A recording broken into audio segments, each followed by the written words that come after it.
আসসালামাইকুম। আমি আপনাদের জন্য আবার একটা নতুন রেসিপি নিয়ে এসেছি।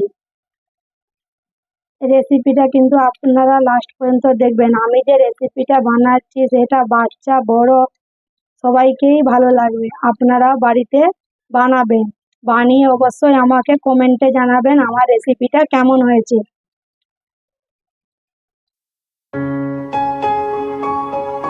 রেসিপির জন্য আমি প্রথমেই কেটে নেব পনিরকে আমি ছোট ছোট টুকরো টুকরো করে কেটে নেব।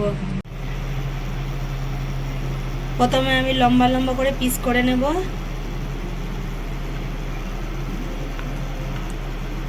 তারপরে ছোট ছোট করে টুকরো টুকরো করে কেটে নেব।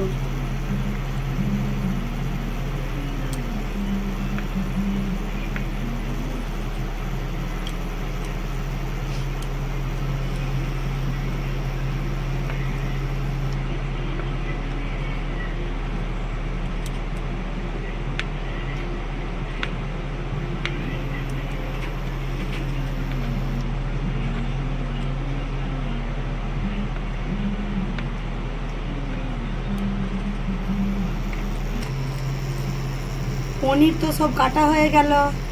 এরপর আমি কিছু গুঁড়ো মশলা দিয়ে পনিরটাকে ম্যারিনেট করে নেব।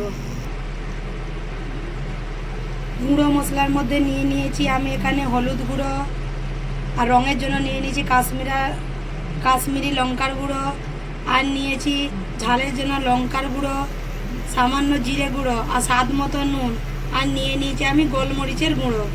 মশলাগুলোকে আমি পনিরের মধ্যে দিয়ে দেব।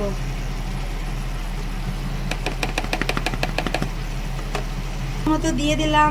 তারপর দেবো আমি আদা রসুন বাটা, ছোট চামচের 1 চামচ আদা রসুন বাটা দিয়ে দেব। তারপরে দেব আমি কর্নফ্লাওয়ার। আমি সামান্য এখানে কর্নফ্লাওয়ার ব্যবহার করেছি। এরপর মশলাগুলোকে আমি পনিরের সাথে হালকা হাতে মাখিয়ে নেব। ভালো করে ম্যারিনেট করা হয়ে গেছে। এবারে 10 মিনিটের জন্য আমি ঢেকে রেখে দেব। এখানে নিয়ে নিয়েছি আমি দুটো মিডিয়াম সাইজের আলুটাকে আমি চিপসের আকারে কেটে নেব। চিপসের আকারে কাটার জন্য আমি নিয়ে নিয়েছি গ্রেটার। যে গ্রেটারের যে চিপস কাটার জন্য যে একটা থাকে কাটার জন্য, সেইটা দিয়ে আমি কেটে নেব আলুটাকে।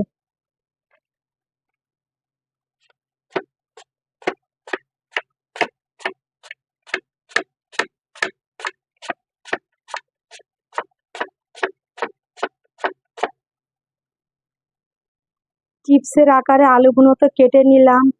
কিছু গুঁড়ো মশলা আলুগুলোতে আমি মাখিয়ে নেব।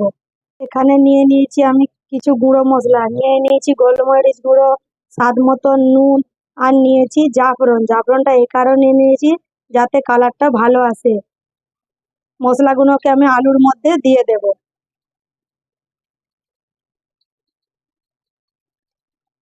ভালোভাবে আলুটাকে মাখিয়ে নেব। ভালোভাবে তো আলুটাকে মাখিয়ে নিয়েছি। তারপর এর মধ্যে দিয়ে দেব আমি কর্নফ্লাওয়ার। সামান্য কর্নফ্লাওয়ার দিয়েছি। কর্নফ্লাওয়ার দিয়ে আরেকবার আলুটাকে ভালোভাবে মাখিয়ে নেব।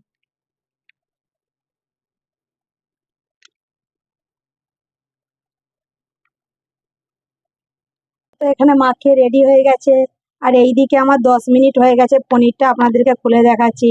এবারে আমি পনির আর আলুকে এক একটা করে পুর ভরে ভালোভাবে স্টিক দিয়ে আমি এটাকে তৈরি করে নেব। এইভাবে আমি একটা আলু নেব, আলুর মাঝখানে দেব একটা পনিরটাকে দেওয়ার পর এইভাবে আমি, আর এই নিয়েছি আমি একটা, দেখুন এটা তো আপনার ভালোভাবেই জানেন, টুথপিক নিয়ে নিয়েছি।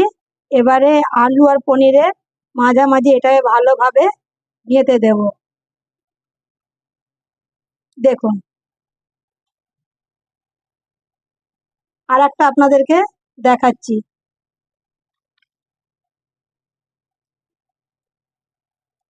দেখুন আবার আপনাদেরকে একটা দেখাচ্ছি। এখানে আলু নিয়ে নিয়েছি, দিয়ে দেব আমি একটা পনিরটাকে দেওয়ার পর এইভাবে আমি আবার টুথপিক দিয়ে মাঝামাঝি এইভাবে গেঁথে দেব। এইভাবে আমি সবগুলোকে বানিয়ে নেব। আলু আর পনিরকে তো স্টিক দিয়ে ভালোভাবে তৈরি করে নিয়েছি। আর এইদিকে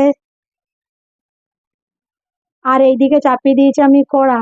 কড়াতে দিয়ে দিচ্ছি তেল। তেলটা ভালোভাবে আমি প্রথমে হাই ফ্লেমে গরম করে নিয়েছি।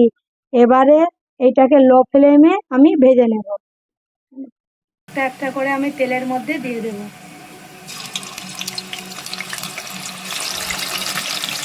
এটাকে কিন্তু আমি লো ফ্লেমে ভেজে নেব। এটা কিন্তু লো ফ্লেমে আমি ভেজে নেব। ভালোভাবে ভাজা হয়ে গেছে, এবারে এগুলোকে আমি তুলে নেব। বাকিগুলোকে আমি এইভাবেই ভেজে নেব।